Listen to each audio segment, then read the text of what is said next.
Art is Work and Work is Art is hosted by McGill University, which is physically located on the Jagoga, otherwise known as Montreal, and is situated on the traditional and unceded territory of the Ganacadaga.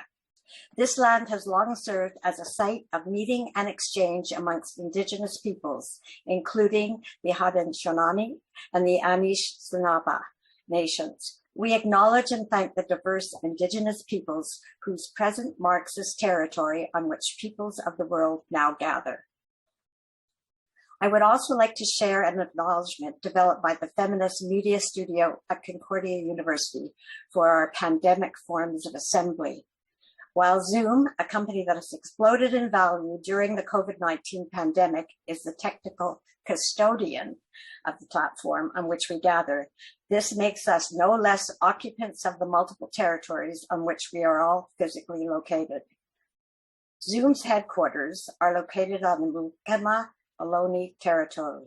The Ohlone have historically understood about sustainability, communal societies, giving gifts to those who pass by, and sharing space. Their horizontal organization might inspire different emergent models of peer-to-peer networking in the pandemic, rather than those we're enacting here in Zoom. We see Zoom as a platform which connects and which alienates us from the aims of the restitution, justice, and reparation. We will paste a link to this acknowledgement in the chat. Art is Work, Work is Art is brought to you by the Lantz Initiative for Excellence in Education and the Arts, which is coordinated by the Faculty of Education, Department of Integrated Studies, Institute for Human Development and Wellbeing, and the Participatory Cultures Lab. This initiative is made possible by the generous support of Pauline Smith.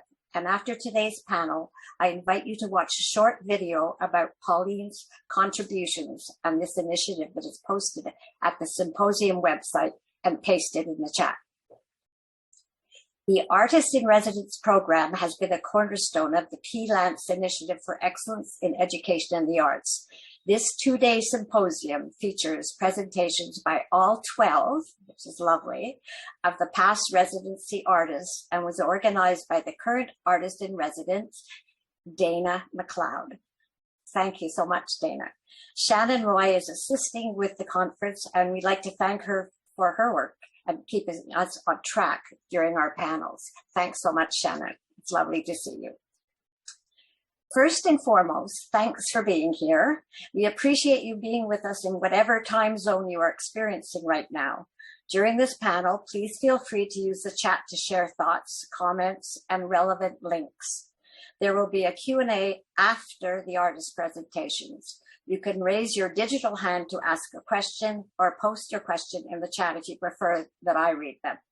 We ask that you keep on your mic your mic on mute during the presentations. Today's panel features past artists in residence, Amélie Brindamour, Nadia Moss, and Nitai Lotus. I'll briefly introduce each of them before their 15 to 20-minute presentations and paste a longer bio for your reference in the chat. After the last presentation, we'll open it up for discussion. So we'll start with presenter one. Amélie Brindamour is the 11th Lantz Artist in Residence, 2019-2020.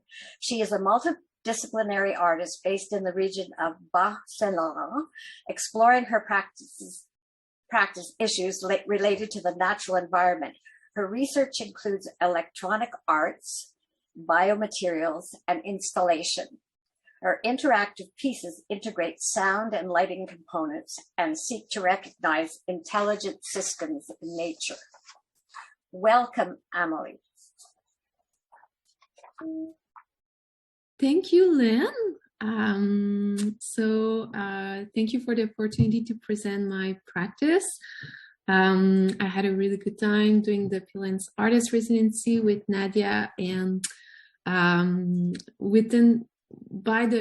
the pandemic began just 2 weeks before the end of our residency, so it's really nice to kind of be back and have this kind of reunion. So I'm gonna share my screen. Whoop, whoop, whoop, whoop.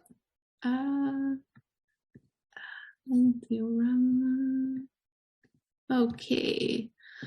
So I'm gonna present past works that are more performative and more participatory, and that were presented in the outdoor and public spaces. And then I'll present two more recent projects that are more installative and that integrate electronic art.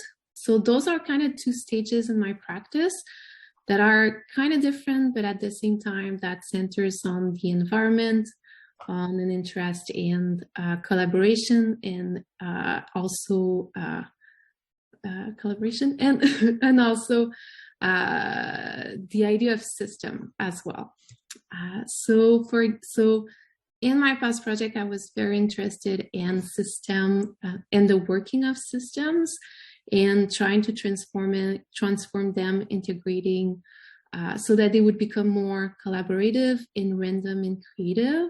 So on the first image on the upper left, that's postal service, which I presented during an artist residency in the outdoor with the Merlin Studio in Nova Scotia.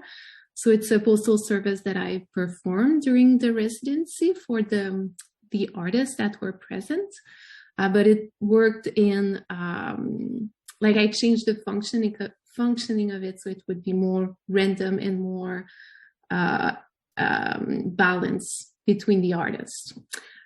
So really quickly on the upper right, it's a nature archive that also presented during an artist residency on Great Island in Nova Scotia. And the two bottom image, it's a bakery, which I presented during, again, an artist residency at the outdoor art festival that's called White Rabbit, in which I presented bread in which I offer visitors bread in the topographical shape of the land that I was on. Around the same time, I presented the project, the Bread and Roses Bakery with Tartare in Montreal. So I performed it during 2 weeks, and I changed location 6 different times.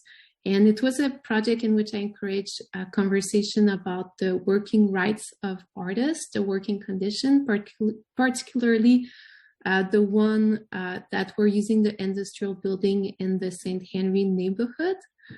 So when people were coming to talk to me, I offered them bread in the shape of the industrial building of the neighborhood. So this is a rendition of the RCA building.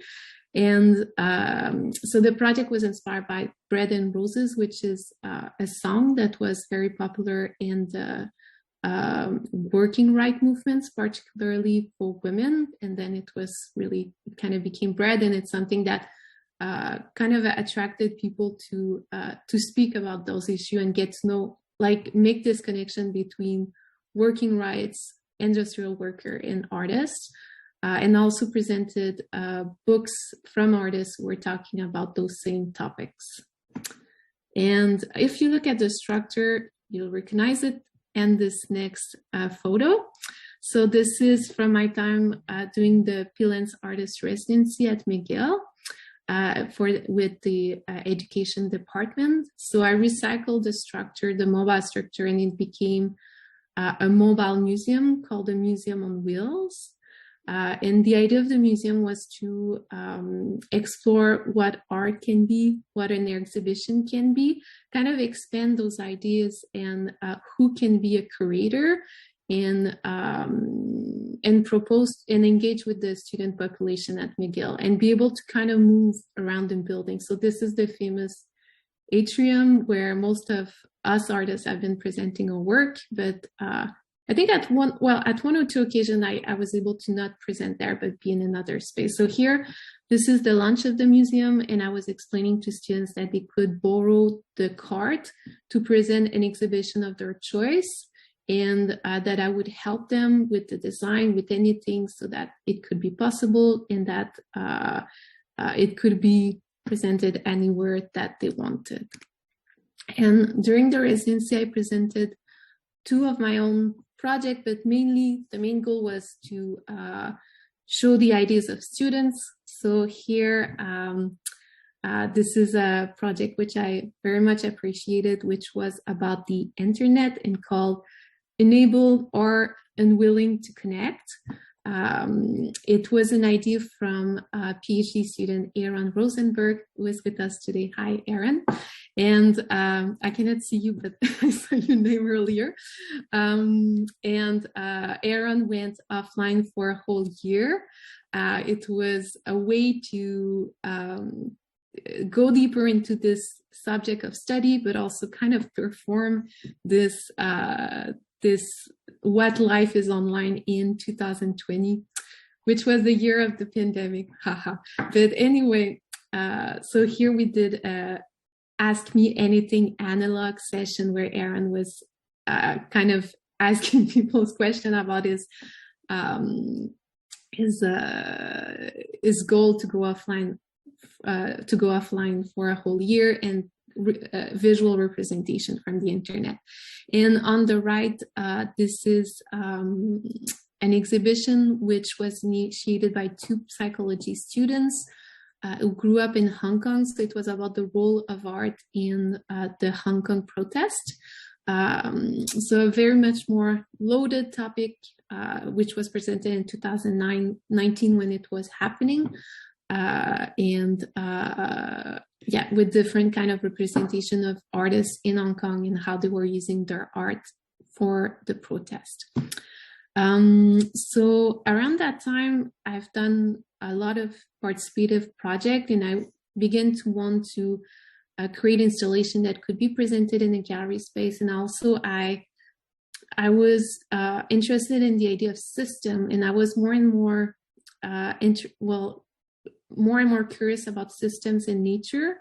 I already began to read about the mycorrhizal network and how it was, and I'm going to show you here. So that's the mycorrhizal network for those of you who might not have heard about it in the past years.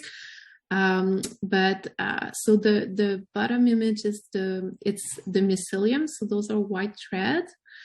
So maybe some of you have dig in the ground in the past and have seen it, but this is the vegetative part of the fungi, and then once a year or a couple of times a year, the fungi come out. But this white thread, the mycelium, is always underground, and the mycelium comes in contact with more than 90% of plants and trees in the forest, and attach themselves to the roots, and that's what's called a mycorrhiza, and it works as a way for the trees that are connected to exchange signals between them, but mostly it's also a resource exchange system. So I was like, well, this is a really cool system. I want to go more into this direction for my next project. And on the right, this is a study made by forest ecologist Dr. Susan Simard in BC that shows how in a territory the pines or the ponderosa pines are connected through the mycorrhizal network.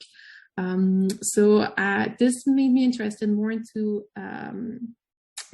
system layouts and what it means to have a system that is distributed or that is not distributed, and that is where the power relationship is much more in balance. So in this next project that's called Initiation, I wanted to explore that and kind of compare the mycorrhizal network to our social communication systems, such as the internet. And so I began this project, Initiation, by doing an artist residency in BC at the Keitany Cultural Center, and this allowed me to visit the Bemfield Marine Science Center, where I joined a group of mycologists in their field trip and pick up those mushrooms, which I molded and then later used to cast the fungi sculpture in the project Initiation. That you can see here. So I wanted to represent this network through a sculptural installation I wanted participation has always been an important part of my work. I wanted to keep this idea of interaction and have visitors enter in contact with the installation. So I decided to delve into the field of electronic art. So each of those fungi sculpture have an LED light inside of them, and they're connected to a circuit, and there's a sensor, a pressure sensor. So when visitors press the sensor between their fingers, they activate the light circuit, which in turn activate sound circuit of acoustic sound, so electricity amplifies, so it would produce this kind of buzzing sound, like so you would have the light and the sound kind of going together, and because the sound circuit had light sensor, that's how they were working together. So those images were taken in the light, because it's harder to take images in the dark, but the exhibition was presented in the dark. It was presented at the McCarty Art Center, so that's part of the installation. There's another part on the left as well. And here you can see the fungi for a bit closer, and this is how it was looking in the dark. So it was quite of a challenge for me to change my practice in a way and explore the field of electronic art, but I'm very thankful to the technician and to residency at Avatar Center, Oboro, and Araix for helping me with that. And once I began playing with those ideas, I wanted to continue. It's kind of like, I feel like electronic art is like a hole, and once you fall into it, you're like, whoa. And I also wasn't totally satisfied with the use of metal in this project. And I thought it would be so great to be able to use real fungi as structural materials for project in the future. So that's what's led me to my following project, which is called We Are All Signals, Nous sommes tous signaux. It's a project still in progress. This is a digital image of what I envision the exhibition will look like. And so those are three-dimensional work presented on the wall. It's a exhibition project which integrate biomaterials with electronics. So in the past years, I became more aware of artists using biomaterial in their projects, so working with live, living organism. So this project used mycelium, and so the white thread I was showing earlier, in bioplastic with agars, so algae. And at this time, I wanted to explore more, to reflect more on bioluminescence in living creatures, so the ability to produce light through biochemicals. And I was thinking about about alternative language that are not word-based like we humans use, but this kind of communication made with the emission of light. So each of those bodies of work have light components and have interactive sensors as well. So it's I'm going to present what I have been what's in progress. And I have to say, because I'm full screen, I cannot see the time. So maybe the only person I'm able to see at the moment is Lynn in media. So if you want to make me signs, please feel free. But I probably have 4 minutes more. So those are example of okay, perfect.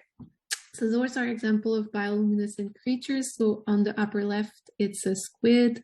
There you have dinoflagellate, which are phytoplanktons. Maybe some of you have seen on the west coast, or the east coast of Canada, or in Asia. Bioluminescent fungi and bioluminescent mycelium. And obviously there's also the more common fireflies. And I began this project by doing a residency at the biolab of the Milieu Institute at Concordia University. And I worked with biodesigner Théo Chauviré.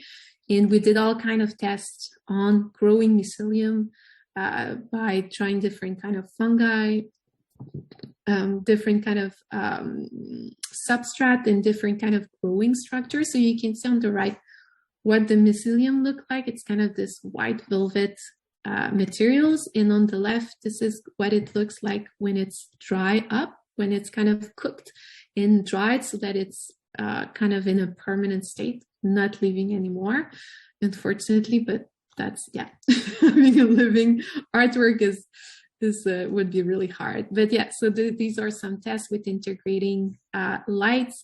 And the idea with this project will be that visitors will project light on the artwork and then it would light up at different places. This is the beginning of the research I've been doing at the Maison des Métiers d'Art de Québec last spring. So molding molding oyster mushroom and looking at and that grow horizontally, and when touching them it will produce sound. And finally, the last body of work is inspired by Light Bright, so the toys from the end of the 60s, but instead of using color plastic dots, I'm using bioplastic with agar, so you can see it closer. And this is where the project is at the moment, and the light will light up depending on the voice tonality, so there are sensors that will light it up depending of that. So this is where I am in this project. It's been slowed down with the pandemic, and because I moved almost a year ago last summer to Bas-Saint-Laurent, and because of the pandemic I was obliged to grow my own materials at home, but I'm happy to say it's possible. And this is a long-term project with a lot of learning and research and collaboration, which I like. It's long, which I don't like, because growing biomaterial is really long, and contamination is always a possibility, but this is where my practice is at the moment. So I think I'm gonna end it there. Thank you. Thank you so much, Amélie. It's wonderful. We'll have lots of questions, I'm sure. We're next going to move on to hear from Nadia Moss. Do you want to just get your screen up, Nadia, so that you're ready to go before I start introducing you?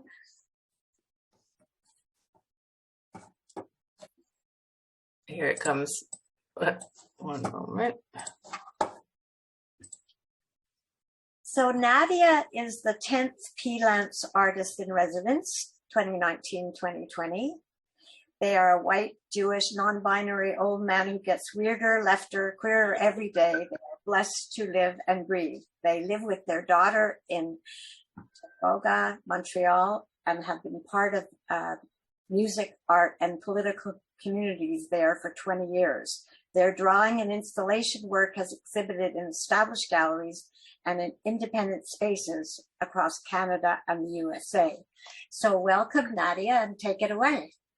Hi, thank you for that. I'm sorry about my bio, if it was hard to read.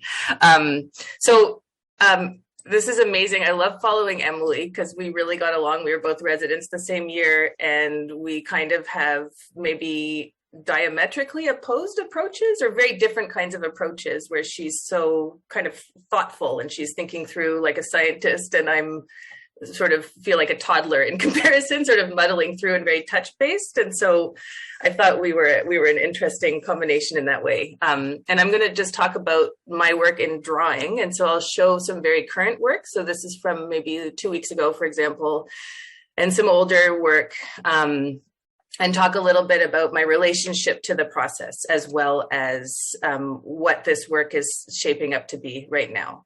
So I make images to understand the world, pretty much. That's sort of what I've done since I can remember.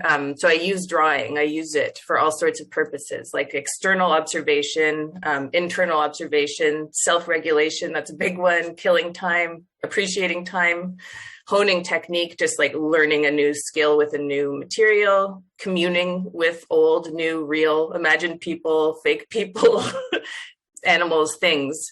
So I really do use it to connect. And I think it's the movement of my hand, the materials in my finger. It's a very physical process for me. And this constant also, this back and forth between the mark that you're making on the page and how it relates to the mark that you previously made. So maybe this is similar to ways where people would discuss mindfulness outside of art, but this state where you can just be back and forth. And for me, it sort of brings a relative calm, and it can separate and clarify feelings of internal static. So I believe in drawing as a process, and maybe we'll get to the way in which I feel my work as a teacher is maybe more important than my work as an artist. So this is an old drawing, and I'm showing a few with ink because I'd like to talk about how the different media draw a different kind of expression, and how interesting that is as somebody who works with their hands.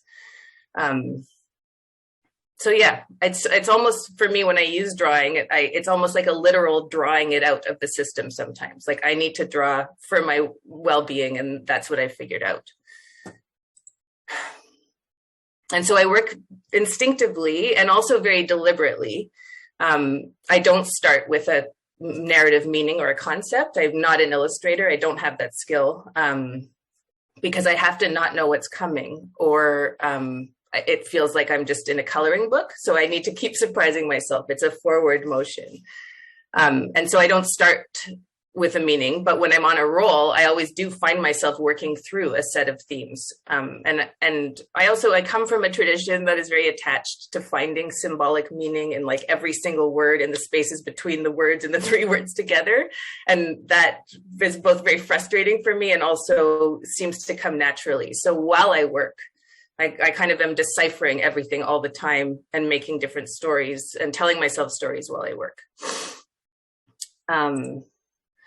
So briefly, I'll talk about the project that I'm currently inside of, which seems to be, it's shaping up to kind of be a study of ambivalence and layeredness and sort of like these little kind of mini stories or mini situations that we don't, I don't know, give enough attention to. And maybe it's about like a refusal or an inability that packages itself as a refusal to calcify into a single static identity, which seems to be a way that people are thinking about themselves these days. So first of all, I started this as a collage project. So what you're looking right now is it's charcoal on lined paper that's cut out and formed into a collage.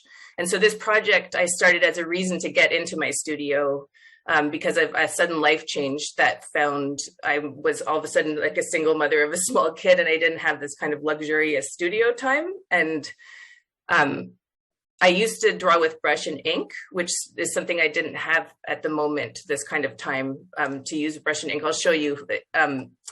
So I laid out a rule that I had to draw the first thing that occurred to me in the studio. So brush and ink, the difference is that it's faster. It's almost like photography to me. So you need a lot of warm up. You need a lot of good flow. You make like 50 drawings and then you see them like a contact sheet and you pick out what was good. Sort of, it's more of a trace of your movement. And so you need to have a practice.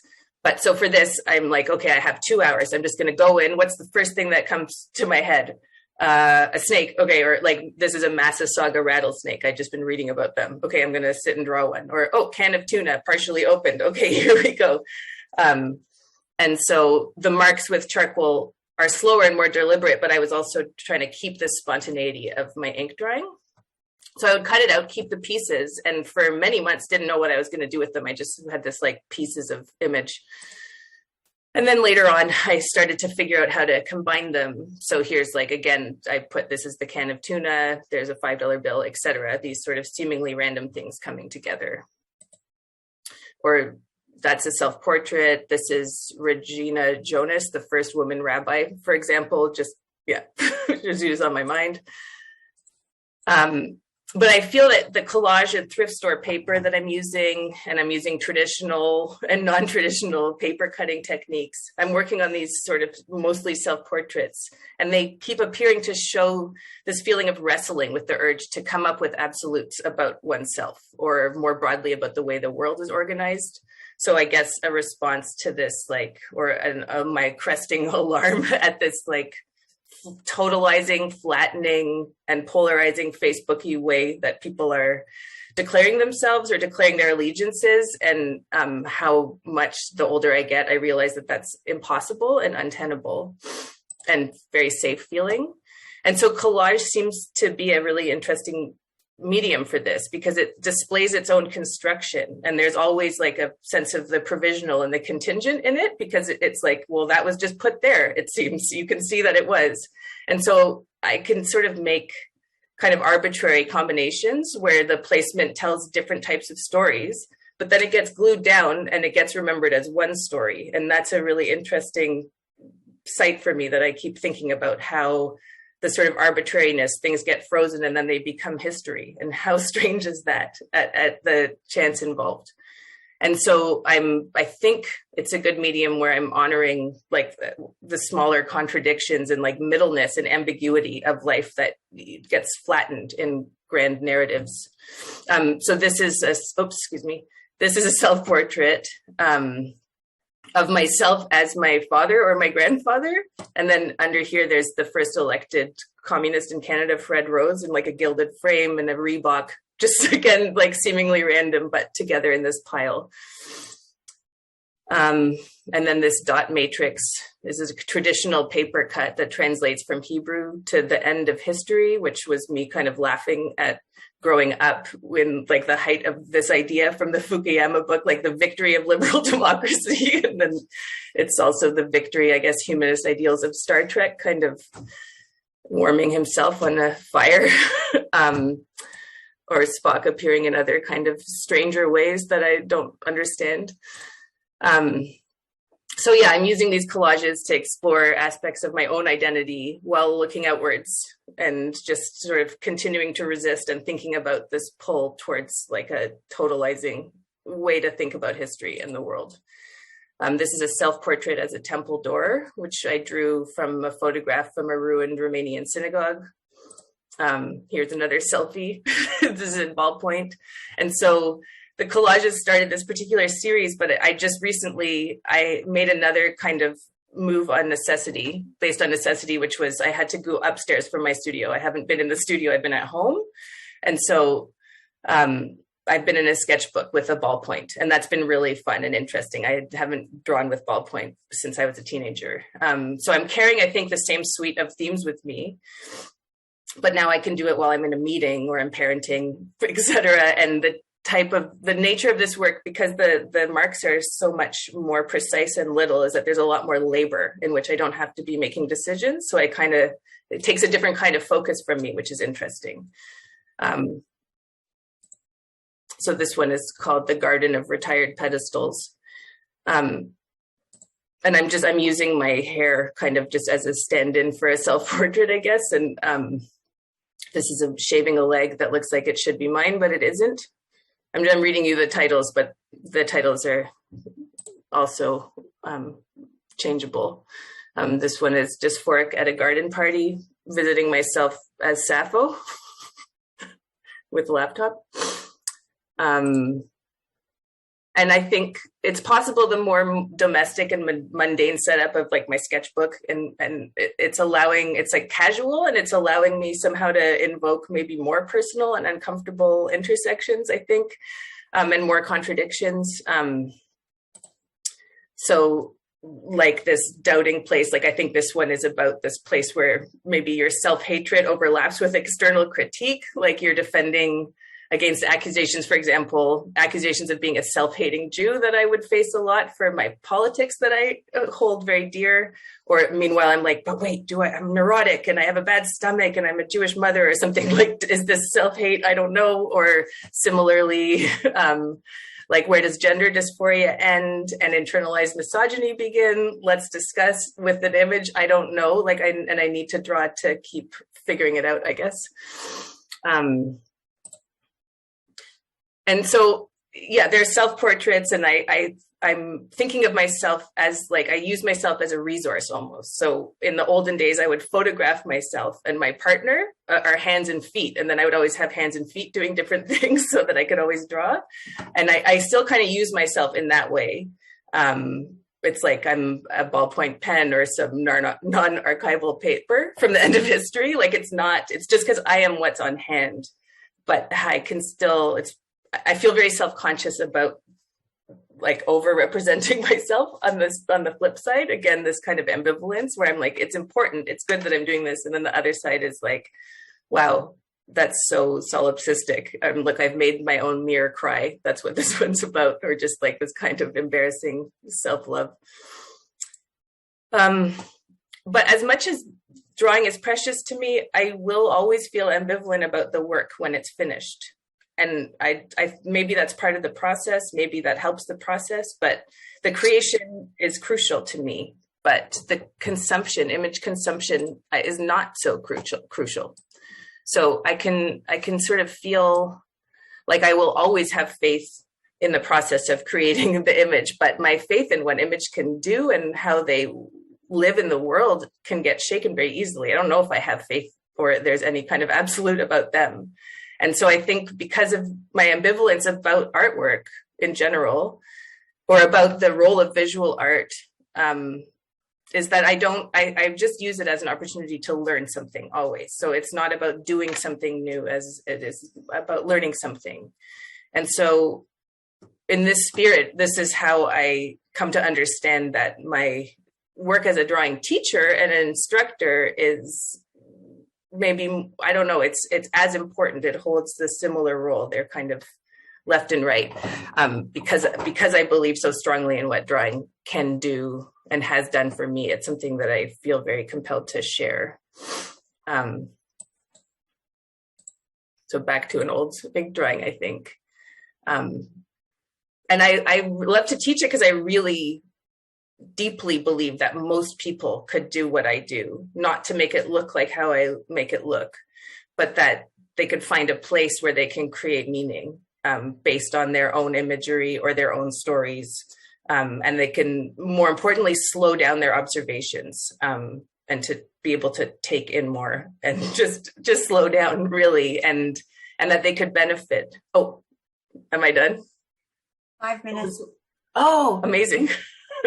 Yeah. So that was the ethic that I was bringing to McGill. When I did my residency, my plan was this little kiosk where people could come and create imagery, share imagery, hang up artwork, and just sort of have this little kind of like, again, if Emily's was the mobile studio, Emily's was the mobile gallery, mine was the mobile studio almost. That's how it seemed that it could be. However, we had some issues with where it was allowed to be in the end, so it didn't get to operate as I was hoping. But I got to engage with students in an artistic way, and students who are not art students, and it's one of my specialties. It's my job as teaching art history students how to draw.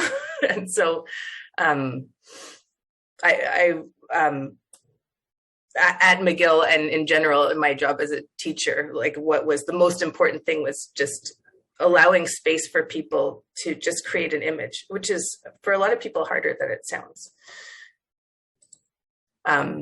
And so the other project that I have, which of course there should be a one word that means, but then because of COVID, it got delayed, but that's shorthand. I started to teach independently in Montreal and elsewhere, a queer and trans life drawing class, which brings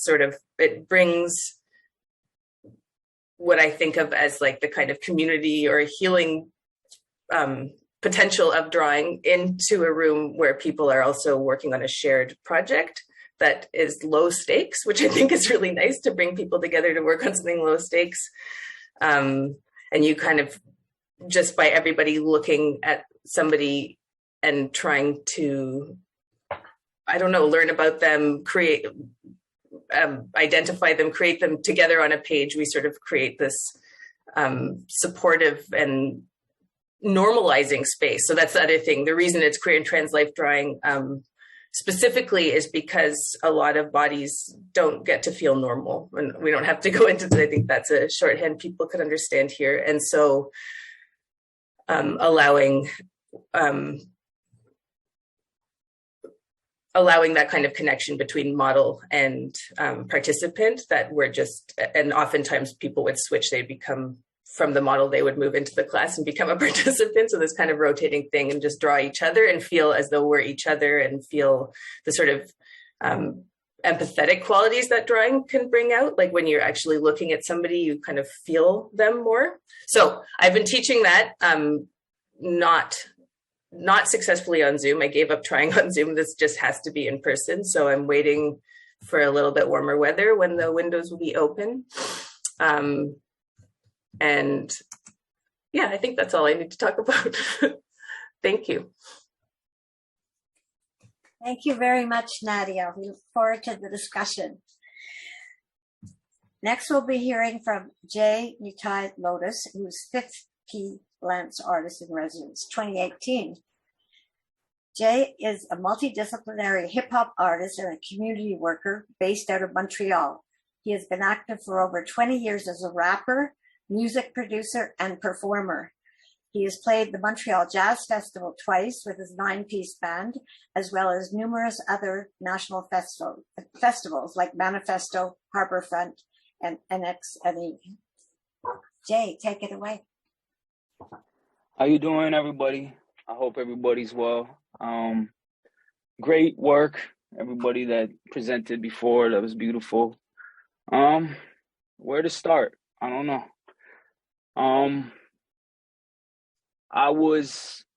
When I was introduced to hip hop, I was a youth in high school who did not fit into the system well. Didn't feel like I had much to offer in terms of, anything really. But my upbringing was strong and spiritual from the East. And so I had like this fusion happening, where I was raised with like spirituality from the East in a very deep way in my household. But I was drawn to hip hop music, a Black art form from America. And this has been the fusion in my life ever since, just like moving in and out of itself in this way, all the dualities and experiences that come with that. I had a great time doing the residency. I appreciated it. It was different for me being in that type of environment since I never went to university. And so it was a great experience. Everyone treated us really well. I'm going to skip ahead to, normally I wouldn't even be probably presenting my work right now because my wife told me, look, you got to present some of your stuff because I'm in the field where I work with young artists. I work out of a place called No Bad Sound Studio in Uptown, which is Côte-Neige, one of the most beautiful boroughs in Montreal, in my opinion. And I work with youth all the time. I'm around young people more than I am around adults. And the environment is tough. It's a tough environment, but we use music production, recording, everything that revolves around being an independent artist. And we give a free service for young people, and the program is very, very busy. And I deal with a lot in this type of program, in this type of environment, and especially over the COVID times, things were just more intense than ever, a lot more aggressive, a lot more shit people dealing with, And as someone who's working there, I'm working there and I'm teaching all these tools, but I'm also there as someone to try to help guide people that are on a very fine line sometimes about choices. And when you're given this type of work, I've been there for 6+ years now, and I'm nonstop in it. The energy starts entering you in a different way. So for me, my creative process, I need it as therapy. If not, I'm going to lose it. You understand? So it's a place where I can be and just really let go, where I can yell on a song. I can take all that energy that I've been giving out and then receiving back. I can put into this atmosphere and hopefully provide something that could be healing and motivational for someone. because my purpose is to help people see their own strengths, just be a mirror to like, nah, that's you. You're beautiful. You're strong. You're powerful. You could do more. You're using all your potential in a very real, raw way. So during the COVID period, I had released a few projects, and I guess over the last 6 months, things got more intense everywhere, from, everything online to in the studio, and with the youth and everything that was going on around me. And I was just seeing this constant polarization of people like disagreeing on a topic but behaving identically in how they wanted to shut each other down. And it was I was falling victim to it. I was getting pulled into it myself, and I was using my platform, which is a music producer and a rapper and a performer and a mentor, to create a project that would release some of that energy, dealing first person, third person, and I decided that, it's not so simple and black and white in these ways, and that in between all the shades of color that are actually in between is where a lot of the truths are found. So for me, I started developing this project. I'm going to share the screen. I'm going to share a little bit about this. I'm going to show you some of the studio first. I got to show you some of the youth still, because they beautiful. So this is the environment where I'm at right now. This was a changing room when I first started, and we converted this into a studio. These are some of the youth here. Beautiful youth. This is a secondary room to expand because we're booked like 2 months in advance, and it's very difficult to manage all the influx of people. This brother right here in the chair, he actually came to McGill during my residency. I wonder if anyone recognizes. Yeah, young, beautiful artists from all over the city, but primarily, sadly, some of the youth are not with us anymore that are in some of these images. These two young brothers here, they develop projects. They're touring the globe right now, and they still come back to record in our community studio. And they're very beautiful souls, both of them. And a song I'm going to play you later was co-produced by the brother with the guitar you see in his hand right there. This was a tribute to a young artist, a young brother who came to the studio who got murdered in Cotonej, and we did a video for him. And this is one of his homies, incredible, talented young guy with a really open mind, which is hard to find right now. All right, back to my stuff, I guess. Even though I just want to talk about them, So I came up with the project based on the dualities that I was experiencing. Oh, did I lose that? All right, let's go back here. All right. I called the project Know the Shades. It's a 9-song album. I just finished mastering it. I produced most of the songs, mix and record them.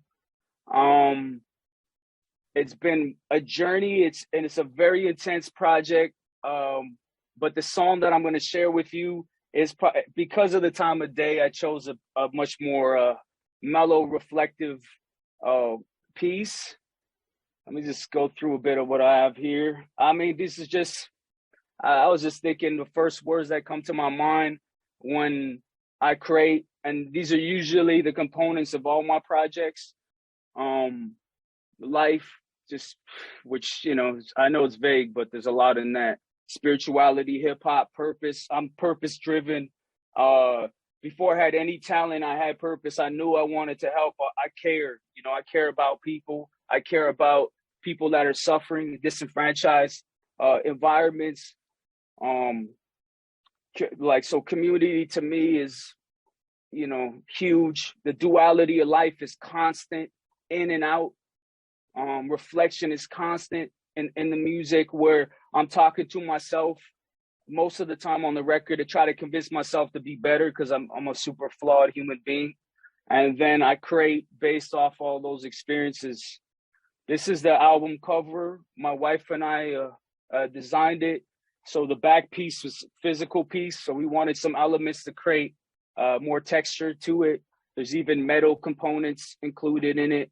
But I didn't want it to be overstated in terms of trying to over-tell you something. I just wanted you to feel something when you look at it. Like, oh, I don't know what I'm going to hear. And that's probably, even when you're listening, you'll probably feel the same way. I feel like the animator who I'm working with would be upset if I show you it at such a preliminary stage, because it's just a still right now, but I'm going to do it anyway because I don't think she's here. My bad. Much love and appreciation.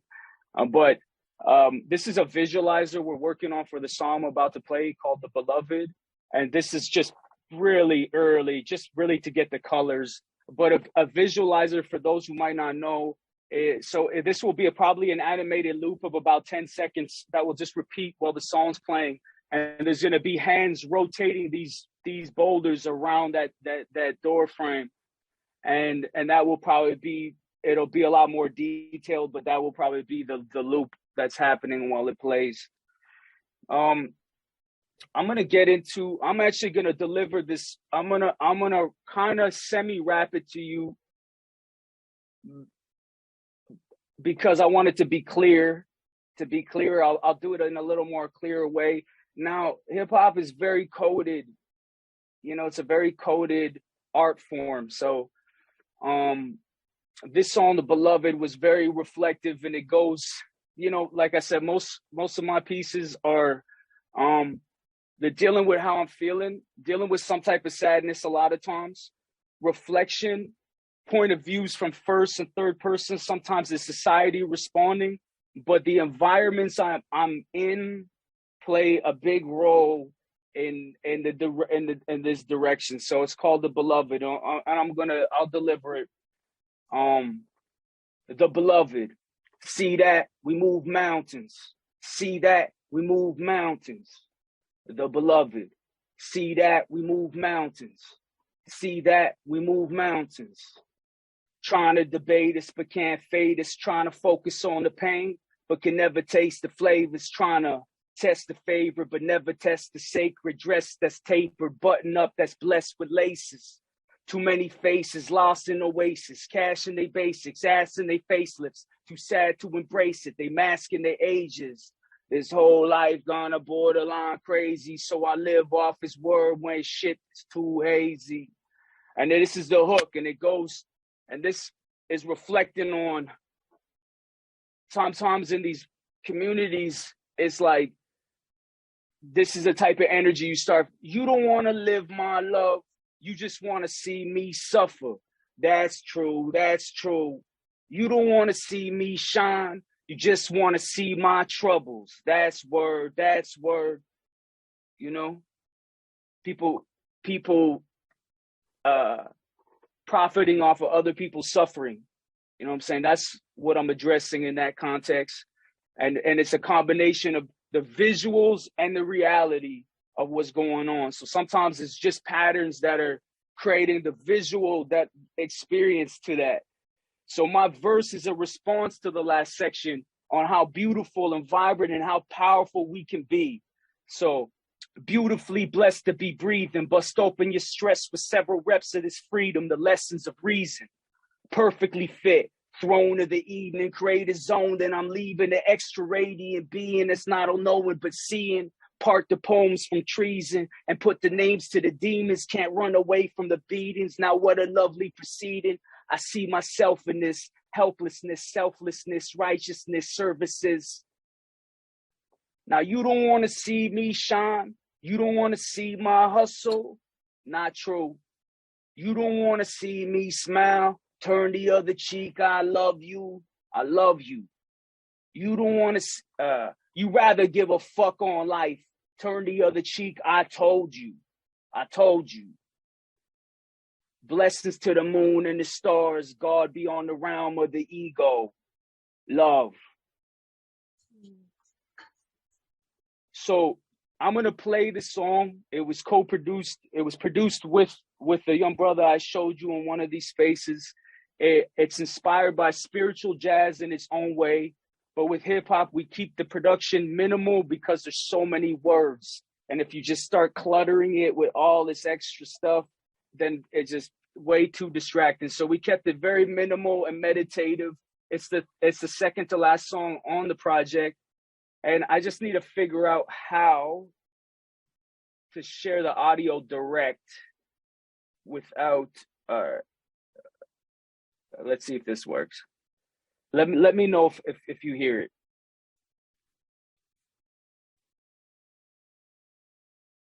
Were you hearing it? No? Okay. Let's see. How much time I have here? 5. 5. That's perfect timing if I could get it going. You might have to play it through your speakers. You know what I mean? Like take out your. I hope not. Yeah. Oh, I got it here. Okay, I got it here. Cool.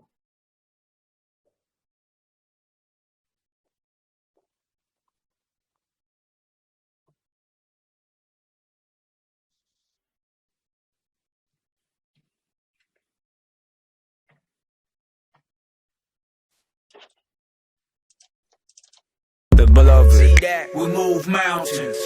See that? We move mountains. The beloved. See that? We move mountains. See that? We move mountains. Trying to debate us and can't fade us. Trying to focus on the pain, but could never taste the flavors. Trying to test the favor, but never test the sacred. Dress is tapered, button up that's blessed with laces. Too many faces, lost in oasis. Cash in they basics, ass in they faceless. Too sad to embrace it, they masking their ages. So life kinda borderline crazy. So I live off his word when shit is too hazy.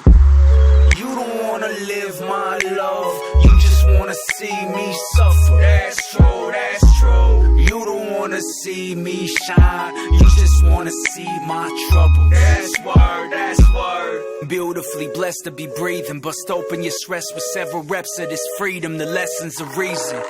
Perfectly fit, throne of the evening. Greatest owning, I'm leaving. The extra radiant being. It's not on knowing but seeing. Part the poems from treason and put the names to the demons. Can't run away from the beatings of what a lovely proceeding. I see myself in this helplessness, selflessness, righteousness, services. Yeah. Now you don't wanna see me shine. You don't wanna see my hustle. Not true. You don't wanna see me smile. Turn the other cheek, I love you. You'd rather give a fuck on life. Turn the other cheek, I told you. Blessings to the moon and the stars. God beyond the realm of ego.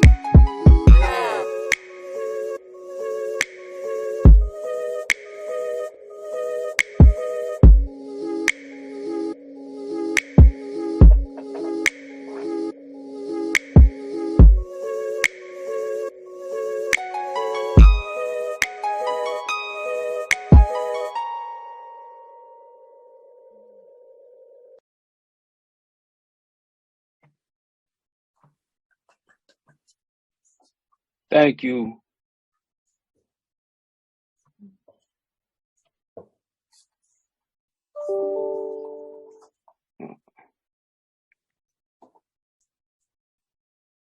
Am I back in audio? Okay. Thank you. I think I'm just gonna, I'll end it there. I'm sure my time is up. Thank you so much, Jay. Thank all 3 of you. It's just marvelous to be witness to this. We have about, well, not quite 30 minutes because I let people do the 20 minutes rather than 15. I thought, we still have some time. So we have about 20 minutes for discussion, and you may have logged some questions you'd like to put forward now. And you can put up your hand digitally. I'll call on you, or you can note it in the chat and I can read it there.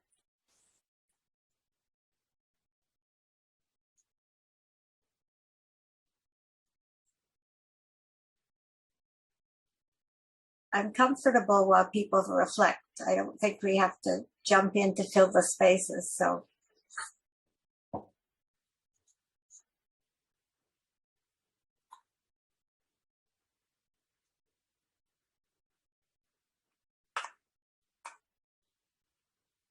Amélie, you have a question?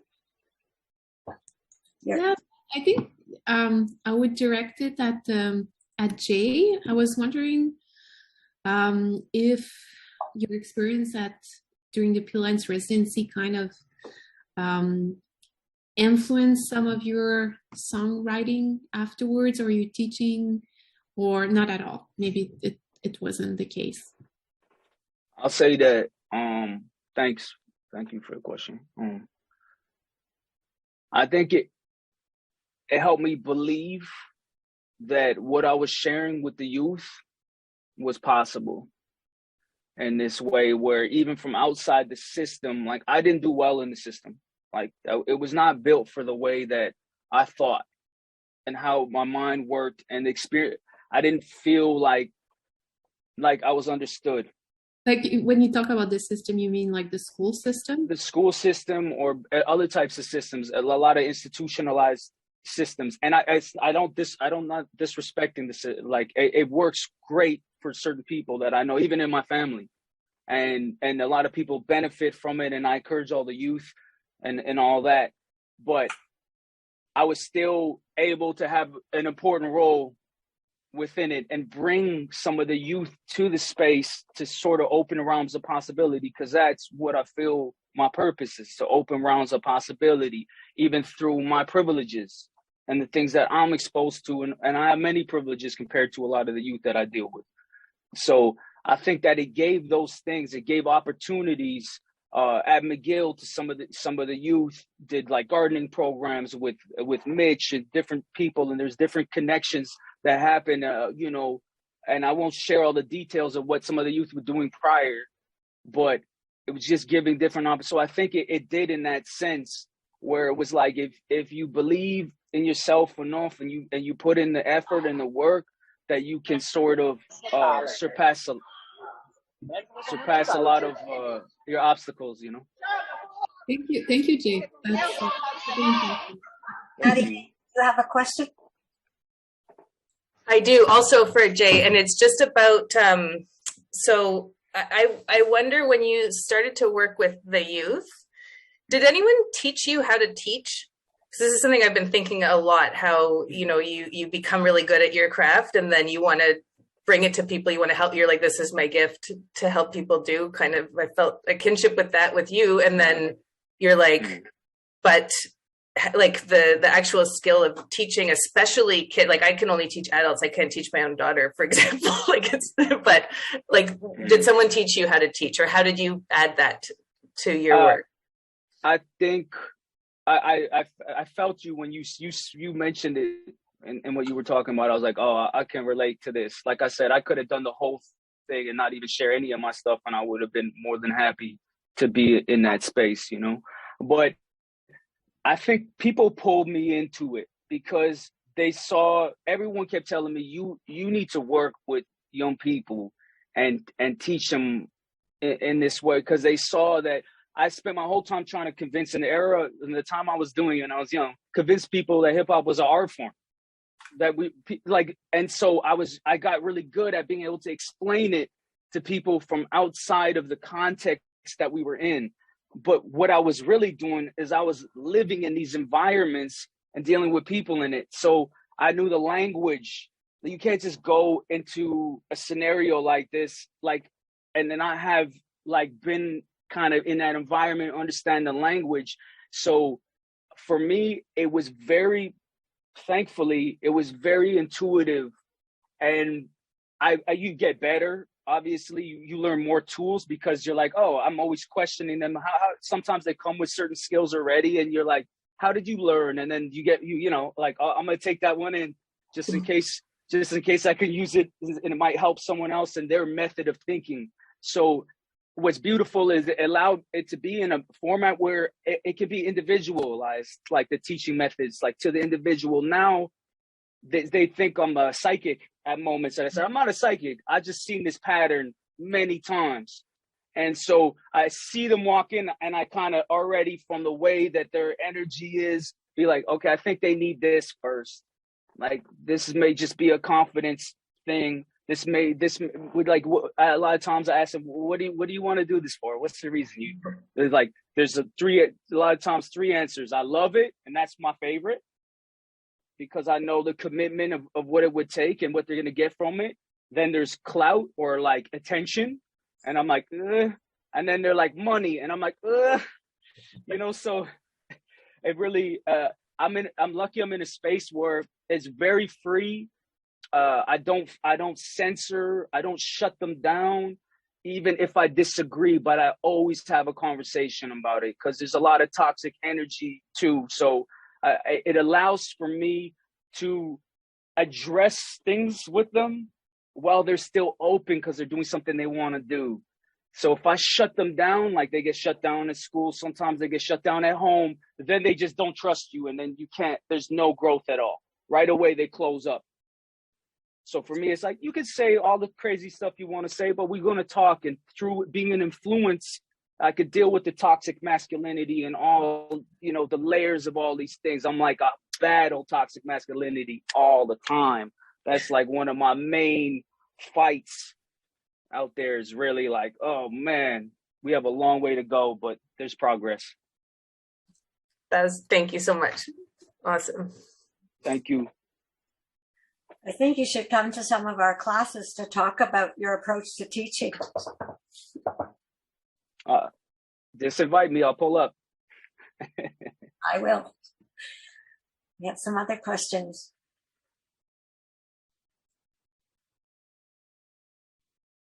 Yes, Claudia, go ahead.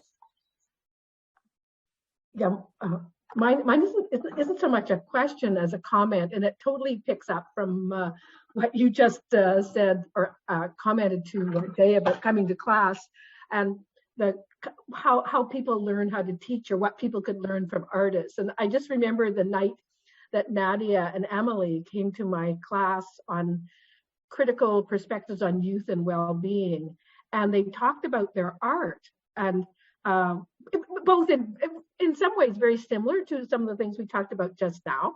But I was thinking, but even just like when Nadia talked about her art and drawing all the time, and drawing and coming back to this, and I don't think you mentioned ballpoint, but it was your pre-ballpoint days. But there were so many teachers in that room who were like, oh, I just thought they were bad kids. They're always drawing, and they're always doodling, and they're always writing on things, and they're, and like, I think listening to Nadia and Amélie, people had the sense, oh my God, I might have artists in my class, and I've not thought about it. It was this idea that the art forms that you both spoke about just knocked the socks off people, to think about this is something they experience all the time. Are people or kids connecting up things with I don't know, bread ties or wire, or making things under their desk when they're supposed to be doing something else, and that kind of deviance reimagined in the form of these two artists was quite remarkable. I don't know, Nadia and Amélie, if you remember that night. It was probably the last Thursday night before COVID or something. It was like we never met again after that, anybody. So you were like the last live in-person class I ever taught. So I just wondered if you remember that, or whether you'd like to say anything, because it really picks up exactly with what Jay just said and Lynn's question or comment. Go ahead, Nadia. Thank you. Yeah, I remember that very well. In fact, I found that presentation. I recently gave a talk in an art ed class at Concordia, and it was my first time sort of actually talking about teaching. And that presentation I gave in Claudia's class, which was, I titled it Wellness, because I think that was the topic. And it was my first time kind of really opening up just the act of drawing and what it does, and trying to explore what it means, and how I use it. And so that really helped me, having that presentation really helped me talk about teaching, because it talks about why I teach, first of all, but also how I can understand different types of learning. I just want to say what's an interesting thread, what Jay was talking about, like, you know, you get this language of like defending hip hop or defining it for outside people, and that helps you teach. And it's interesting how the institutions that are not necessarily super supportive to like all neurotypes or all just kinds of people that aren't supported by them also find these workarounds, like doodling. Like I drew so much, for example, as like on my desk, actually, pencil on desk is a really smooth, beautiful medium. Like it's really like, I don't know, it's tactile. And yeah, so that talk, for example, that was like a really interesting way for me to talk about my art outside of like a formal art talk. And now I can't do a formal art talk. So that's great. Anyway. Thanks, Nadia. Yes, Amélie, I'd love to hear from you too. No, I remember this talk as well. I guess what I was trying to say in the talk was about the idea of conversation as a possibility to be part of the artwork, that a piece that where you're in an expected environment where you mix like an element like an artist in an environment where you don't expect it, it surprises people, and it creates a conversation that can be part of the artwork. And it's hard for me to and that there's an experimentation part of that. Like what are people going to say? How are people going to perceive it? And it's kind of exciting. And hopefully like it really take the next educator out of the idea of, oh, we're going to do this project that's going to go from A to Z and it's going to be the final result. But like, let's mix things that do not mix and create conversation and see what happens in a way. So it's hard for me to know what the students thought, but I hope it kind of shake them a little bit or open their minds. And I can see that with the Lantz program too, like just the diversity of practice, just me, Nadia, and Jay, like it's really different, but that's the richness of it, because that's what we want, like open up conversation and get to know each other, and like that's what stimulates creativity ultimately. Yeah. Well, thank you.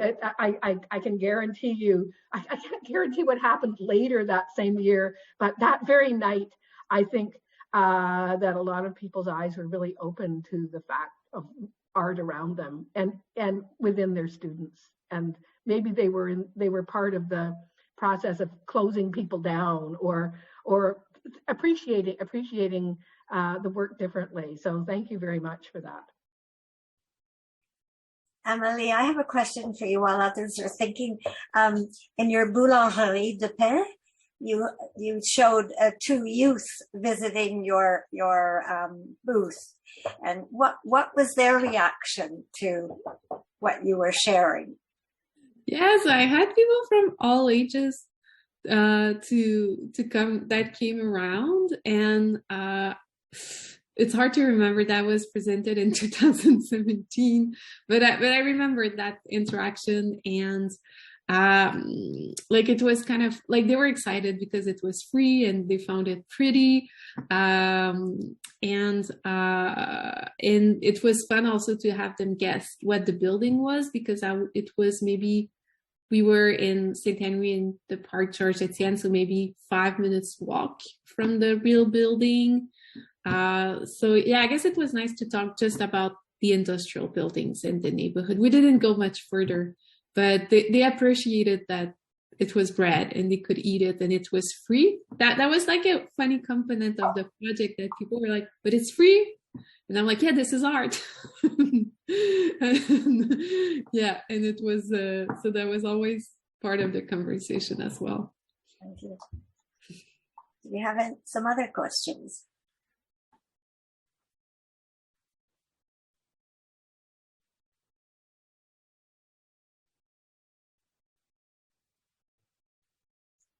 Shannon, go ahead. Hi, thank you.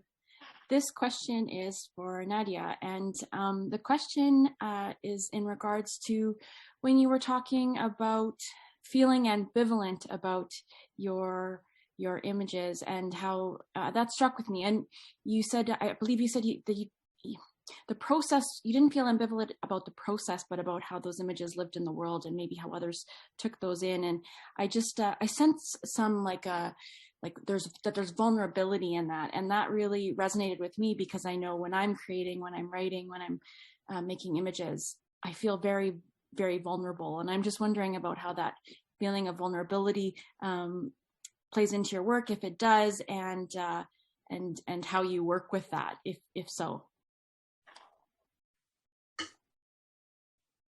Thank you for that question. Especially thank you, because I've never said that before, really. I've never said that formally, but it felt important because I've finally been able to separate it from sort of just regular insecurity, like, oh, I don't know if I'm any good, because, that you could just have that. But I think it's also the position of maybe other people get this, I don't know what it feels like to be moved by an image in the way that I could be moved by music, in the way that I could be moved by poetry or movement. So, but that's what I'm inclined to make. So for me, the process would be closer to some kind of movement-based thing, which is sort of how I relate to it. But once it's done, it's I don't know. I argue with my therapist about this, frankly, because he's like, no, images are really important to some people. Some people kind of, not that representation is important, that's a separate thing, but just image, finding something in an image. Yeah, I don't know. I'm still, you can hear that I'm still kind of, I haven't landed on where to think about this, or if it's useful to talk about. But it helps me be a teacher, because I think when I'm looking at work, I'm looking at somebody's process as opposed to let's just talk about what it ended up being, which is complicated in formal. When I teach at a university, that sucks because I have to grade it. It's not very helpful in those contexts, but in a community setting, it is helpful. But when you say you have that with writing, and then what about other people's writing though? Is it about writing, reading versus writing for you, or is it about your own work? Do you know yet what it is? I guess I don't know. I mean, I think the connection is that when I read somebody's writing, that I can feel the vulnerability in it. I am moved by that, and it makes me want to be more vulnerable in my writing and to express that. So yeah, but I'm also, I think that feeling of ambivalence is when you put that out there, when you put out there what made you feel vulnerable, there's no guarantee that your audience is going to see it as that, right? And then there's vulnerability in that. Yeah, it's true. That's interesting. It's true. There's no guarantee. I think there's something there's a cliche about after you turn 40, you stop giving a fuck in this very specific kind of way about how you're kind of accepted or not. And I think that part of how I look at art similarly, I'm just I feel self-conscious that I draw myself all the time. I'm one of those artists, and then I'm just oh, who cares? Who cares at this point? So it just feels a little bit part of that too, which is I'm doing it because I need to. I'm doing it because I'll learn how to teach it better, and I'm doing it, and you can have it or not. It's a pretty nice feeling, that part. Yeah, for sure. Thank you.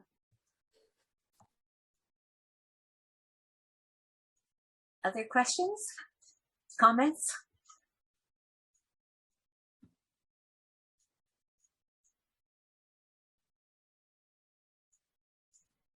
I have something to say, if that's.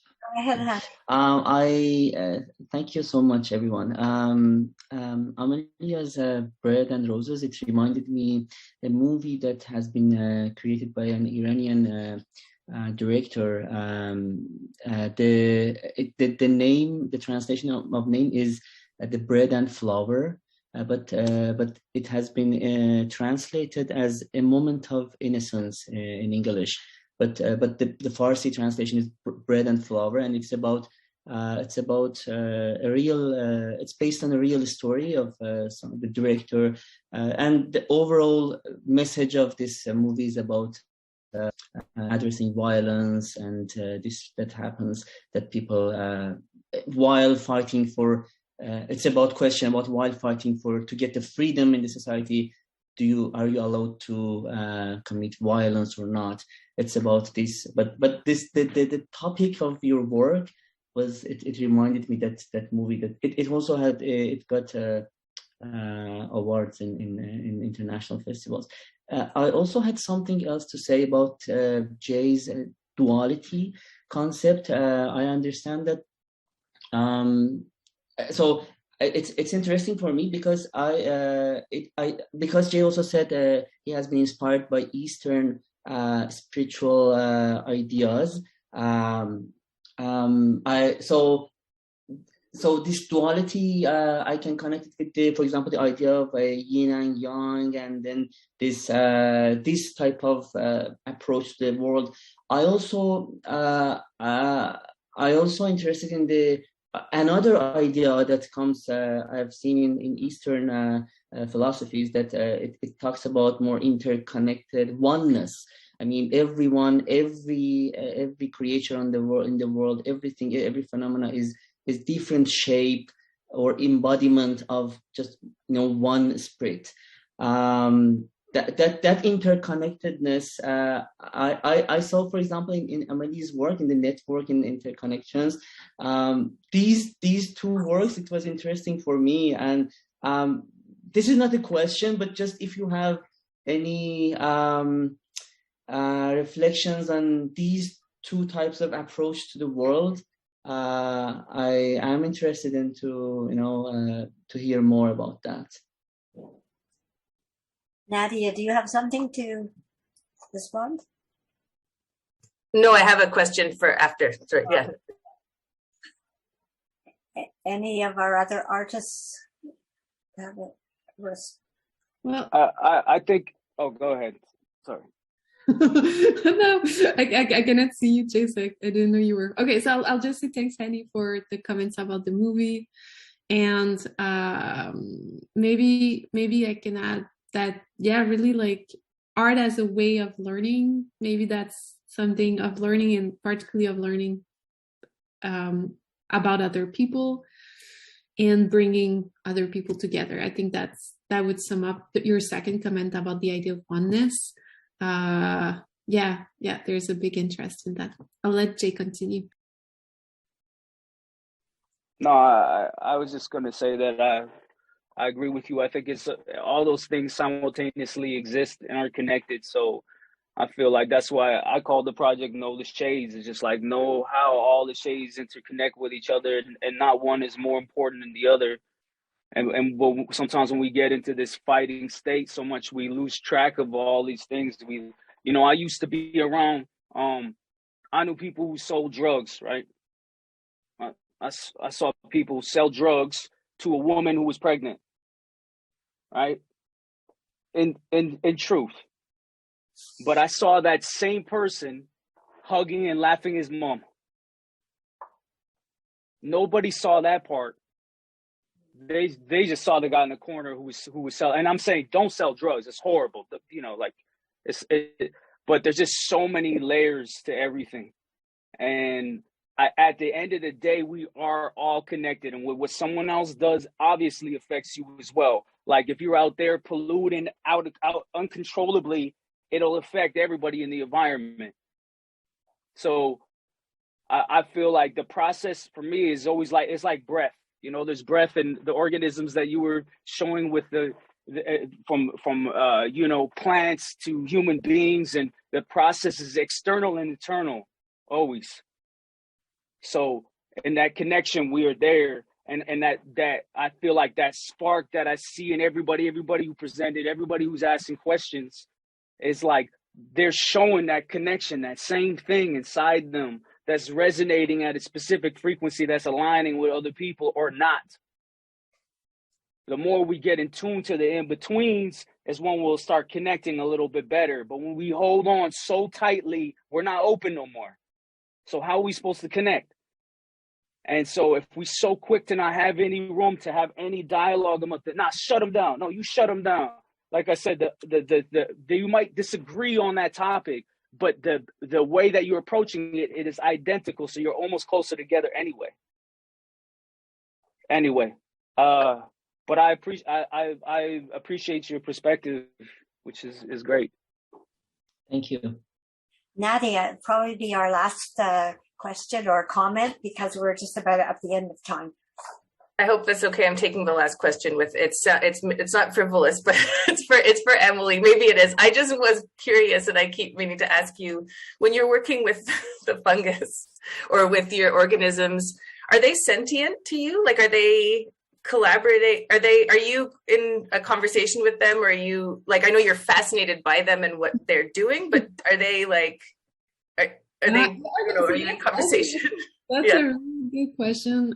So when I was working, like I learned a lot working at the biolab with White Feather, among what PhD student White Feather was a technician there. And we had a lot of conversation about the idea it's not collaboration because those living organisms didn't come in a meeting and said, yeah, we're going to collaborate. It's almost, in a way, it's almost slavery, cultivating, but I think maybe it's an exchange. That's how I see it. And I really see it as sentient. That's really what I like about working with living organisms is kind of bringing the human species low and bringing the other species up and looking at how we could be inspired by the living species that have been, like humans were the last species to come up. So those other species have been living for thousands of years, and that in a way, it's an exchange. Like they're not like, oh yeah, I'm giving you some resources for fun. No, but like we shouldn't be naive about that. But they kind of saw, oh, actually, if we collaborate, it's a lot better. So yeah, I see them as sentient creatures that we kind of exchange, and by doing that, we can learn in a way from them. But I feel it's kind of a big philosophical question that I'm still kind of thinking about and learning while working with them in a way. Yeah. Thank you. I'd just like to thank the three artists, Amélie, Nadia, and Jay, for wonderful presentations and wonderful reflections on your work, which is so helpful, I find, to hear about the process and the thinking that's going on, and so important to our educators of the educational system. So you will be getting invitations, I'm sure, from many people. Further, we'll bring you back.